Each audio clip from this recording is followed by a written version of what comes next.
कृष्णाय वासुदेवाय हरि परमात्मने प्रणतः क्लेशनाशाय गोविंदाय नमः नमः। स्वागत है आप सभी के अपने YouTube channel Hariom Sharma money tips पर। आप सभी स्वस्थ होंगे, प्रसन्न होंगे। भगवान से मैं यही प्रार्थना करता हूँ आपकी हर मनोकामना पूरी हो। आज मैं आपको पौष मास के 23वें अध्याय की कथा सुनाऊंगा। बहुत ही सुंदर कथा है।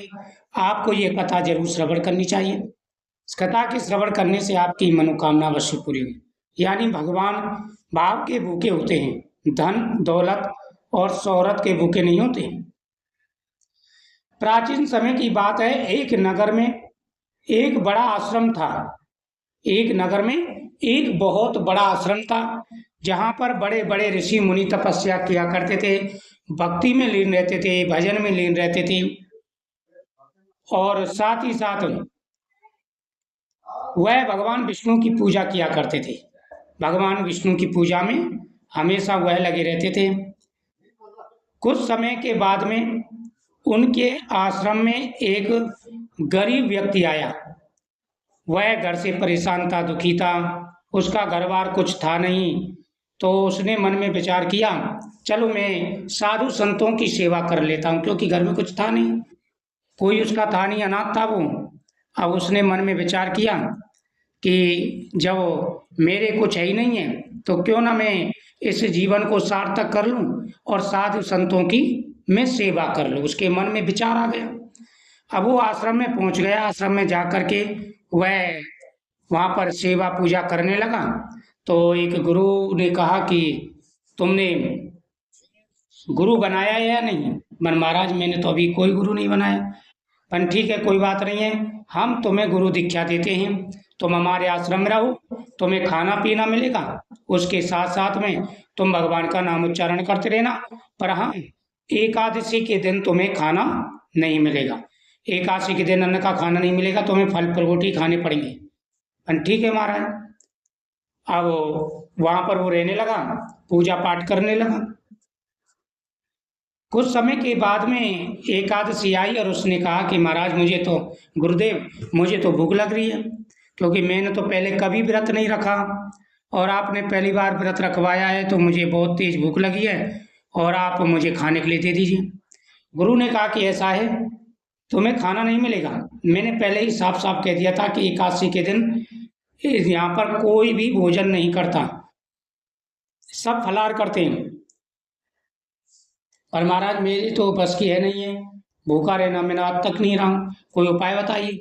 और ऐसा करना कि तुम थोड़ा सा ये भोजन ले जाओ और सालग्राम भगवान जी को भोग लगा करके फिर खा ले। पहले सालग्राम जी का भोग जरूर लगा देना। अब वो था बेचारा अनपढ़ और फिर भोला वाला। अब उसने सोचा शायद सालग्राम जी भोजन करते होंगे। अब उसने थोड़ा भोजन बनाया, सालग्राम जी को भोग लगाने लगा, लेकिन सालग्राम जी कहाँ आने वाले थे। अब वो तो परेशान हो गया। अब उसने वहां पर पास के ही कुएं पर एक ब्राह्मण को देखा जो कि प्राणायाम कर रहे थे। उसने जाकर के कहा कि महाराज जी आप क्या कर रहे हैं? भाई मैं प्राणायाम कर रहा हूँ। बने इसके करने से क्या होता है? बने इसके करने से भगवान प्रसन्न हो जाते हैं और आ जाते हैं। बन क्या भगवान इसके करने से आ जाते हैं? बन के हाँ। बन ठीक है। अब उसने सोचा शायद सांस बंद करने से भगवान आते हैं। उसने जोर से सांस बंद कर ली और वो तो बिल्कुल मृत्यु से यहाँ पर आ गया, क्योंकि सांस रोक ली तो उसके प्राण जाने वाले थे। इतने में भगवान स्वयं आ गए। उन्होंने कहा कि बस क्या कर रहे हो? प्रभु मैं तो आपको ही बुला रहा था। उसने सालग्राम जी को भोग लगाया और लगा करके गुरुदेव से आकर के सारी बात बताई। अब गुरुदेव ने बोला कि ये शायद भूखा रह गया है, इसलिए कुछ ऐसी बातें कर रहा है। अब उन्होंने थोड़ा सा और ज्यादा भोजन दिया उसे अगली एकादशी को, और उसने कहा कि हमें जा करके देखना चाहिए कि ये वास्तव में क्या करता है। अब गुरुदेव पीछे पीछे गए, जा करके देखा, उसने भगवान को बुलाया, भोजन लगाया और साक्षात वहां तो भगवान लक्ष्मी नारायण आ गए। अब गुरुदेव की तो आंखें फटी की फटी रह गई। पान कि ये क्या हुआ? मेरा तो पूरा जीवन व्यतीत हो गया, आज तक मुझे भगवान के दर्शन नहीं हुए और इसको तो एक ही बार में हो गए। अब गुरुदेव उसके चरणों में पड़े, वह गुरुदेव के चरणों में पड़े। गुरुदेव ने कहा कि मैं तुझे शिष्य रूप में पा करके मेरा जीवन सफल हो गया, आज तेरी वजह से मुझे भगवान के दर्शन हो गए। मान के नहीं गुरुदेव, ये तो आपकी कृपा है, जब आप रास्ता नहीं बताते तो मुझे कहाँ दर्शन होते। तो सच्ची भक्ति ऐसी होती है, जो सच्चे मन से भगवान को पुकारते हैं, भगवान स्वयं चले आते हैं और सभी प्रकार की मनोकामना पूरी करते हैं। सच्चे मन से भगवान की पूजा करें, आपकी हर मनोकामना पूरी होगी।